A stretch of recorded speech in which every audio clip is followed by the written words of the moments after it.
My wife, Alana, and I were at an upscale restaurant when I noticed my oldest and best friend approaching our table. I quickly whispered to my wife, "Terrence Landis is coming over, remember? I told you he's been my best friend since second grade." "That's true, but be very careful with him. He's a big fan of women." "Fortunately, I should be safe." Alana replied softly, "Is he the wealthy friend of yours?" I nodded to my wife and stood up to shake Terrence's hand. He hugged her tightly like a bear, a bit awkwardly in such a public setting. "Paul, so glad to see you again. It's been a long time since we spent time together," Terrence said, his gaze drifting from Alana's head to her impressive bust. "I assume this is your beautiful wife, Alana. I was in Singapore when you married her, but I sent a gift. Hope you liked it." "You're the friend who sent Paul that new pickup truck, aren't you?" Alana exclaimed, standing up and reaching out for a hug. "Alana, this is my best friend, Terrence," I managed with courtesy, but Terrence gently yet decisively pulled me aside to embrace Alana. "Terrence, meet my wife, Alana. I've told her a lot about you. You never mentioned he was so tall and handsome," Alana quickly pointed out, hugging Terrence longer than I thought appropriate for a married woman. "What brings you to Daytona, Terrence?" "I just bought a condominium in the Dunes, and I'm renovating it. I'm renting a room at a local hotel and just came here for dinner alone." "You bought a condo in the Dunes and are renovating it? They're practically brand new. I can't imagine what needs changing there," Alana responded. "I heard the price for the smallest one starts at over $1 million. "That's true," Terrence agreed. "However, the bedrooms are small. They feel cramped to me. Fortunately, there was an empty penthouse, and I bought it. I'll repaint and change the furniture." It was clear to me that Terrence was doing everything he could to impress Alana. He always knew how to identify what attracts a woman and immediately captured her main interest. Alana is an extremely pragmatic girl. I have a stable income and quite a bit of savings, but Alana seems determined to drive us into poverty. We are celebrating our 3rd anniversary, but she seems to ignore me in favor of Terrence. This was so obvious that some of the guests looked at me with evident sympathy. "Looks like the waiter is bringing our food, Alana. We should sit down and eat while it's still hot," I thought, thinking that we could focus on each other again. Alana didn't object to anything I said, but she heightened the importance just by looking at our steaks.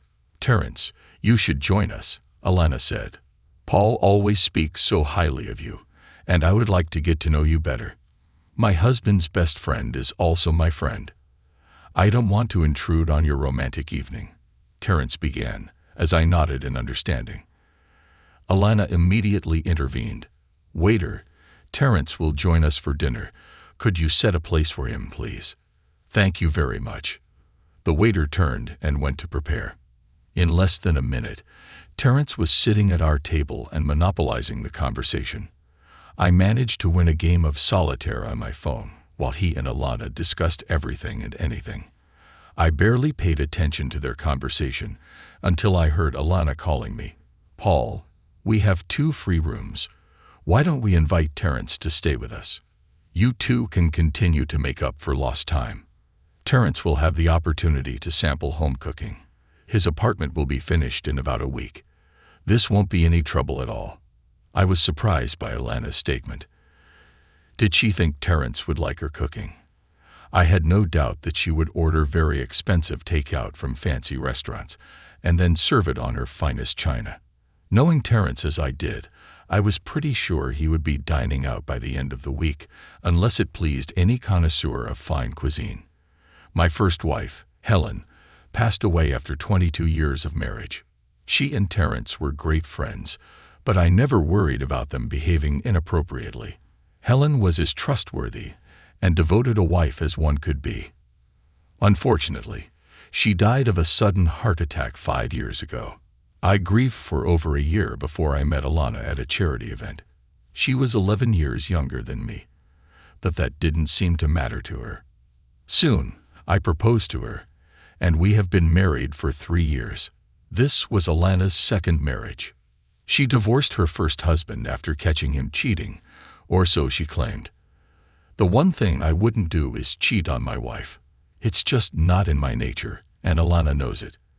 It seemed like Alana didn't need much convincing to have Terrence stay with us, except for the significant amount of cleavage she showed as she leaned toward him to hang on his every word. Naturally, Terrence didn't have to get up early in the morning to go to work. This fate is for those of us who don't have millions of dollars in the bank. Alana hasn't had a job since she divorced her first husband. Apparently, she handled her divorce quite well. She made me sign a prenuptial agreement stating that I would never claim her money, no matter how long we were married. This suited me, as I had a stable income from my investments and a very good job. When I got home on Monday night, Alana and Terrence seemed even friendlier than they had been at the restaurant the night before.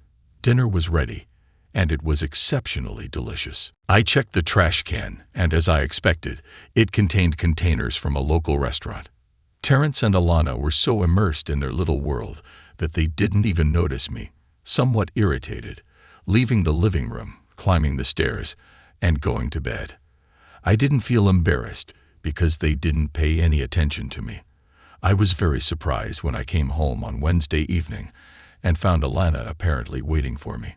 She was sitting on an expensive sofa that she simply needed. Next to her, in my opinion, too close, especially for a friend, a man she had recently met, was Terrence. "Paul, we need to talk," Alana began. I was taken aback again. It was just a normal Wednesday. How could Terrence work his magic so quickly? I knew he was good at everything he set his mind to, but this was damn impressive. It was going to cost me more than a few dollars. I was sure of it. "Terrence and I discovered that we are kindred spirits," Alana explained. "We didn't want this to happen, but it did. We feel terrible about this, but there's no denying the incredibly strong attraction we feel for each other. Paul, I'm going to divorce you, and as soon as it's final, I will marry Terrence. Please don't try to talk me out of this. I'll be damned if I'll give up my house and half of my savings just because you couldn't keep your legs together and that guy couldn't keep it in his pants," I said with a conviction that I didn't feel at all. "This is so typical of an insecure little person," Alana said with contempt. "I didn't marry you for your money, and I don't want it. When we divorce, Terrence and I both think the divorce will go much faster if I just walk away with the money I brought into the marriage. What do you think, Paul? Is this incentive enough for you to give me a quick divorce?" Alana demanded. "Where do you want me to sign?" I asked sarcastically. I knew money meant more to you than me. "I'll spend the next few nights with Terrence while we wait for his apartment to be painted. I don't want to hear any complaints. No whining, crying, or moaning," Alana insisted. I simply nodded, turned, and walked into the nearest tavern.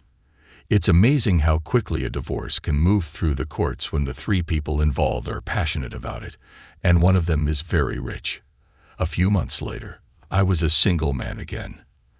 The weekend after my divorce was finalized, I went back to the same restaurant where I had been with Alana when she first met Terrence. I found him sitting at a table for two. I just walked in and joined him.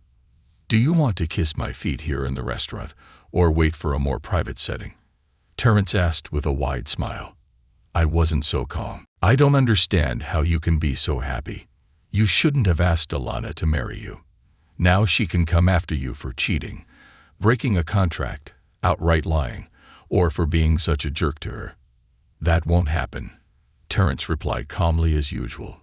"You don't see the big picture. Why don't you enlighten me then? I know Alana, and she is nothing if not a stubborn, vindictive, truly evil little devil," I said. "You didn't feel that way when you asked her to marry you, did you?" Terrence asked with a chuckle. "Think about this. What was the last straw that made you decide to get rid of her?" "I don't know. Maybe it had something to do with the fact that her damn personal trainer saw her 3 times a week. For some reason, it broke me. She had me by the throat. If I had filed for divorce, even for adultery, she would have gotten half of everything plus spousal support. That's why I turned to you for help. I never thought that you would get her to ask for a divorce by Wednesday." That was amazing. Your line of shit must have improved even more over the years, I added. It has more to do with how my portfolio has grown over the years. Once she realized how much money I had, she easily seduced me. I must say, I will miss her in bed. Having sex with your wife was one of the brightest moments of my life, Terence joyfully admitted. It was her special talent that pulled me into this mess, I replied seriously. You did a great job freeing me from that money-grubbing bitch. But why don't you care any more about how she'll react when you leave her without ever getting married? She might figure out the whole plan. She may be a whore, but she's smart. Remember, you mentioned the big picture? Terence asked. As an engagement gift, I gave Alana a weekend at the Ritz with a spa day included. You're an idiot, I spat at him. Didn't I tell you that Alana's stud, the personal trainer, is now a massage therapist at the Ritz? She could have bumped into him.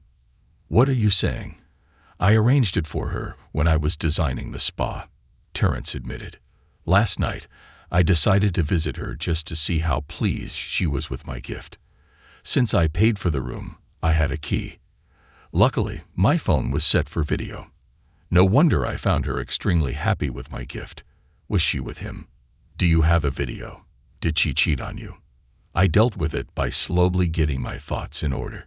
You must have been very upset, perhaps angry enough to break off the engagement. Alana was devastated by my unforgiving attitude.